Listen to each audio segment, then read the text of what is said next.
অনেকেই বলে তোমার তো কাজ নাই, তুমি টাউনে থাকো আর তোমার কিসের কাজ, তো তুমি ভিডিও বানাও। তো তোমাদেরকেই বলছি, তো ভিডিওটা স্কিপ না করে তোমরা দেখতে থাকো। আমার ঘরে কাজ নাই, আমি টাউনে থাকি। তো আজকের ভিডিওটা তোমাদের জন্যই, আমার বাপের বাড়ির আত্মীয় হোক বা শ্বশুর বাড়ির আত্মীয় হোক, তোমাদের জন্য ভিডিওটা। তো হ্যালো বন্ধুরা, তোমরা কেমন আছো? আশা করছি ভালো আছো। তো সবাইকে ভিডিওটাতে একটু কমেন্টে জানিয়ে যেও। আর আর যে আমার ভিডিওটা দেখছো ফেসবুকে থেকে, সে একটু ফলো করে নিও, আর যদি ইউটিউবে থেকে দেখে থাকো তাহলে একটু সাবস্ক্রাইব করে নিও। তো আমি দেখো সকাল সকাল আমি প্রথমেই রান্নাঘরে ঢুকে গেলাম। তো আজ হলো বৃহস্পতিবার। তো দেখো অনেক কাজ থাকে, আমি কিন্তু রাত্রি সব কাজ করে রাখি। তো আমি তো সকাল সকাল ঘুরতে যাই, তো ভাবলাম শরীরটা বেশি ভালো লাগছিল না, তো আমি কালকে কাজগুলো আমি রেখে দিয়েছিলাম। তো তোমরা দেখতেই পাচ্ছ আমি সব বাসন টাসন সব বের করে নিলাম। তো সকাল সকাল আমাদের মেয়েরার কিন্তু অনেক ধরনের কাজ থাকে, ঘরের কাজ। তো আমি বাসন টাসন সব কিছু ভার করে তারপরে আমি রান্নাঘরটা পরিষ্কার করে নিচ্ছি। তো আমরা বৃহস্পতিবারে নিরামিষ খাই। তো সব কিছু পরিষ্কার করে নিয়েছি। তো দেখতেই পাচ্ছ অনেকটা নোংরা হয়ে আছিল রান্নাঘরটা। আর আমি কিন্তু রাত্রে সব কিছু পরিষ্কার করে রাখি, আর রান্নাঘর পরিষ্কার করেই রাখতে হয়। আমি সব সময় ছোটোবেলা থেকে দেখে এসেছি, আমার মা সব সময় রান্নাঘর পরিষ্কার করে রাখতো, তো আমরাও এরকম করেই পরিষ্কার করে রাখি। তো কালকে আমার শরীরটা অনেকটাই ভালো ছিল না, তাই আমি রান্নাঘরটা পরিষ্কার করতে পারিনি। তো আজ বৃহস্পতিবার দেখো সকাল সকাল আমি সব বাসন টাসন ভার করে রান্নাঘর পরিষ্কার করে তারপর চলে আসলাম এই যে কলের পাড়ে। তো কলের পাড়ে এসে দেখো প্রচুর বাসন কিন্তু আছে, চা খাওয়ার বাসন, তারপরে রান্নার খাওয়ার অনেক বাসনই আছে। তো সবগুলাই কিন্তু আমি ধুয়ে নিচ্ছি। তো আমাকে তো অনেকেই বলে, আমার কিছু কিছু মানে নিজের আত্মীয়ই, মানে আমি নাম বলবো না, মানে সম্পর্কে জানবু হয় বা সম্পর্কে দিদি হয় বা শ্বশুরবাড়ির আত্মীয় হোক, মানে আমি নাম বলবো না। তো আমার নিজের মার পেটের দিদি বাদ দিয়ে অন্য অন্য আমার আত্মীয় আছে। তো তারাই আমাকে বলে, তুই টাউনে থাকিস, কোনো কাজ নাই, তো ভিডিও বানাতে পারিস। এরম এরম অনেক ধরনের মানে কথা বলে। বা আমার শ্বশুরবাড়ির আত্মীয়রাও অনেকেই আমাকে খারাপ পায় ভিডিও বানানো নিয়ে। তো এখন আমি ভিডিও বানিয়ে এখন একটু উপার্জন করতে পারছি, তাই এখন অনেকটাই ভালোবাসা দেখায় আমার সঙ্গে। তো আমি নাম বলবো না। এখন কিন্তু সবার জন্যই আমি ভালো হয়ে গেছি। আগে অনেকটাই খারাপ ছিলাম, অনেকটাই ঝগড়া লাগাতো আমার আর তোমাদের দাদাভাইয়ের সঙ্গে, মানে অনেকটা ঝগড়া লাগাতো আমার ভিডিও বানানো নিয়ে। তো এখন কিন্তু কেউ কিছু বলে না, এখন কিন্তু সবাই ভালোবাসে আমি ভিডিও বানাই। তো সবাই তো টাকাটাকেই ভালোবাসে না, তো দুনিয়াটা সার্থকই চলে। তো এখন সার্থকটাই মানে সবাই বুঝে। তো এখন আর কেউ কিছু বলে না, আমি নিঃস্বার্থে কিন্তু আমি ভিডিও বানিয়ে যাচ্ছি। আর এখন আমার এতটা ভয় নাই, এখন তোমাদের দাদাভাইও আমাকে একটু সাপোর্ট দেয় ভিডিও বানানো। তো আমি এখন ভিডিও বানাচ্ছি, কিন্তু এত ভালোভাবে এখন টাইম দিতে পারছি না ফেসবুকে বা ইউটিউবে। তো দেখো আমার বৃহস্পতিবারের ব্লগ ভিডিওটা আমি একটু বানাচ্ছি। আমার মেয়ে ক্যামেরাম্যান হয়েছে, আজ স্কুলটা নেই তার জন্যই কিন্তু। তো এখন দেখো আমি কিন্তু অনেকগুলো বাসন মেজে ধুয়ে নিলাম। তো আমার রোজ রোজ যেগুলা কাজ এগুলাই কিন্তু মানে আমি রোজ দিনেই করি। আর এখন বাসন টাসন ধুয়ে তারপর এই যে কাপড় টাপড় ধুয়ে সংসারে কি কি কাজ মানে আমি একটু তুলে দিচ্ছি। সব কিছু তো আর ভিডিওতে দেখানো যায় না। তো আমি কিন্তু একটু একটু করে সব কিছুই তুলে নিচ্ছি, তোমরা ভিডিওটা স্কিপ না করে দেখতে থাকো। তো আমি কিন্তু বাসন টাসন ধোয়া শেষ, কমপ্লিট হয়ে গেছে, রান্নাঘরের কাজ কমপ্লিট হয়ে গেছে। তো আমি চলে আসলাম আমার রুমে। তো আমার রুমে এসে, তো আমি ঘরে এসে দেখো আমার বিছনাটা একটু ঝাড়াঝাড়ি করে আমি বিছনাটা একটু গুছিয়ে নিচ্ছি।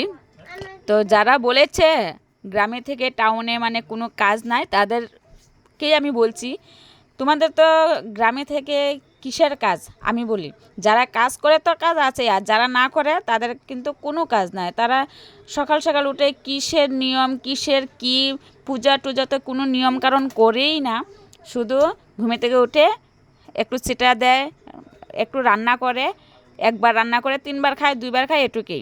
তো এটুক করেই কিন্তু তারা এই যে রাস্তায় বসে এখানে এখানে আড্ডা করবে, টাইমে একটু খাবে, ঘুমাবে, ফিরবে, ঘুরবে, এটুকুই কাজ। আর আমাদের কাজ যে সারা দিন কাজ করেই থাকি, তথাপিও কাজ শেষ হয় না। এর মধ্যেও একটু মানে মোবাইলও টাইম দিতে হয়, কারণ এখন তো একটু আগে শখে ভিডিও বানাতাম, আর এখন কিন্তু শখে না, এখন মানে শখেও বানাও, আর সবাই জানে সার্থক একটু এখন উপার্জন করতে পারে, তাই একটু লেগে থাকি। তো কাজের ফাঁকে ফাঁকে সবসময় কিন্তু টাইম দিতে পারি না। তো দেখো আমার ঘর দুয়ারের কাজ যে আমার রোজ দিনের কাজ কিন্তু এরকমই। আমি কিন্তু নোংরা ভালোবাসি না, আমি সব সময় ঘর দুয়ার পরিষ্কার রাখতে ভালোবাসি। তো আমি যেরকম পরিষ্কার থাকতে ভালোবাসি, আমার ছেলে মেয়েকেও পরিষ্কার রাখি। তারপরে আবার পড়াশোনার দিকেও ধ্যান দিতে হয়, তারপরে আবার ঘর দুয়ার পরিষ্কার করতে লাগে। সব কিছুই কিন্তু আমি ঠিকঠাক করেই রাখি। আর যারা বলে তাদের ঘরে তো এত নোংরা, কি বলবো, তাদের মুখের উপরে তো আমি বলতেও পারি না, তারা শুধু শোনাতে পারে। আর যারা বলেছে তাদেরকেই বলছি, তোমরা তো আমার ভিডিও দেখো নিশ্চয়ই, আমার ভিডিও সব সময় দেখো, কিন্তু লাইক করো না, কমেন্ট করো না। কিন্তু আমি বুঝতে পারি লুকিয়ে লুকিয়ে আমার ভিডিওগুলো দেখো। তো তোমাদের জন্যই ভিডিওগুলো আমি বানানোর উদ্দেশ্যটা তোমাদের জন্যই। তো তোমরা ভিডিওটা দেখো আমি কিভাবে কাজ করি। তোমাদের তো লাজ লজ্জা কিছু নাই, কিন্তু আমি কীরকম পরিষ্কার থাকি কিন্তু দেখেও কিন্তু একটু শিখতে পারো না। তো তোমাদের জন্যই কিন্তু আমি ভিডিওটা কিভাবে পরিষ্কার করে রাখতে হয় ঘর দুয়ার, তোমরা একটু দেখে নিও। তো দেখো আমি ঘর 2টা রুম কিন্তু পরিষ্কার করে নিয়েছি। তারপর এখন খিদে পেয়ে গেছে, কি করব, কালকের একটু মানে পায়েস বানানো ছিল, তো পায়েসটা একটু খেয়ে নিলাম আমি আর আমার ছেলে মিলে। তা খাওয়ার পরে তারপরে আমি গিয়ে কাপড় টাপড় ধুয়ে 1 গামলা কাপড় ধুয়েছি, ধুয়ে মেলে দিচ্ছি। আর আমার বাড়ি কিন্তু অনেকটাই ছোট, এখনও জায়গা করতে পারি নাই। তো আমি কিন্তু বাইরের দিকে কিন্তু রাস্তায় আমি সব কাপড় টাপড় মেলি। তো দেখো অনেকগুলো কাপড় কিন্তু আমি ধুয়ে দিয়েছি, আরও কাপড় টাপড় আছে। তোমরা দেখতে থাকো আমি সংসারে কি কি কাজ করি। তো তোমাদের জন্য তো আমি ভিডিওটা বানাচ্ছি, তোমরা যদি না দেখো বুঝতে পারবে না আমি টাউনে থেকে কি কি কাজ করি। তো দেখো অনেকগুলো কাপড় কিন্তু আমি মেলে দিচ্ছি। আরও দেখো, তো তোমাদের ভিতরে শুধু হিংসে আছে, তাই এই কথাগুলো বলো, টাউনে কোনো কাজ নাই। গ্রামে থেকে কিন্তু টাউনের কাজ বেশি থাকে, আর অনেক প্রচুর পরিমাণে কষ্ট করে অনেকেই। তো এখন দেখো আমার কাপড় টাপড় ধোয়া শেষ হয়ে গেছে, এখন আবার চলে আসলাম আমার উঠান বাড়ি পরিষ্কার করতে। তো উঠান বাড়িও পরিষ্কার করা হয়ে গেছে, তো আরও 1 গামলা কাপড় আছে, সেগুলো কিন্তু আমি ধুয়ে নিচ্ছি। আর আমি জানি বৃহস্পতিবারে কাপড় টাপড় ধুতে লাগে না, কিন্তু তথাপিও আমি থাকতে পারি না, আমার কাপড় টাপড় ধোয়া কিন্তু আমার রোজ দিন আছে। যেরকম আমি রোজ দিন কাপড় টাপড় দিই, সেরকম কিন্তু আমার ঘর দুয়ারও পরিষ্কার করতেই লাগে, কারণ রাস্তার লগে থাকি, তো রাস্তার সামনে ঘর, আর অনেকটা ধুলিবালি আসে, তার জন্য আমার ঘর দুয়ার পরিষ্কার করতে হয়। তো আমার দেখো কাপড় টাপড় ধুয়ে আমি চান টান করে ঘরে চলে আসলাম। তো ঘরে চলে আসে বৃহস্পতিবারে কিন্তু আমি একটু আলতা পরি। তো আলতা পরতে পরতে কিন্তু এইদিকে আমার মেয়ে পুজো করে পুজো দিয়ে দিয়েছে। ভাবছি আমি পুজোটা করব। তো আমি পুজো মানে আলতা দিতে দিতে আর একজন এসেছিল, তার সঙ্গে একটু কথা বলতে বলতে আমার মেয়ে পুজো দিয়ে দিয়েছে। তো দেখো 9টার সঙ্গে সঙ্গে কিন্তু আমার পুজো কমপ্লিট হয়ে গেছে।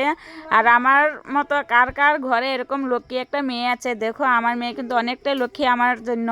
তো দেখো কি সুন্দর করে পুজো দিয়ে দিল।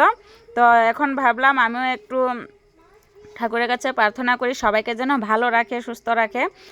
তো আমার মেয়ের পুজো দেওয়াটা কেমন হয়েছে তোমরা দেখে কিন্তু একটু কমেন্টে বলে যেও আমার মেয়ের জন্য।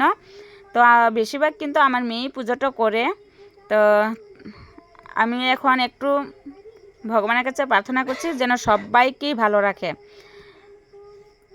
তো ভিডিওটা কেমন হয়েছে অবশ্যই একটু কমেন্টে জানিয়ে যেও। আর এটা পার্ট নাম্বার কিন্তু 1 হবে, আর ভিডিওটা অনেকটা লম্বা হয়ে গেছে। তো নেক্সট আর একটা ভিডিও আছে, তোমরা অপেক্ষায় থাকো। টাটা।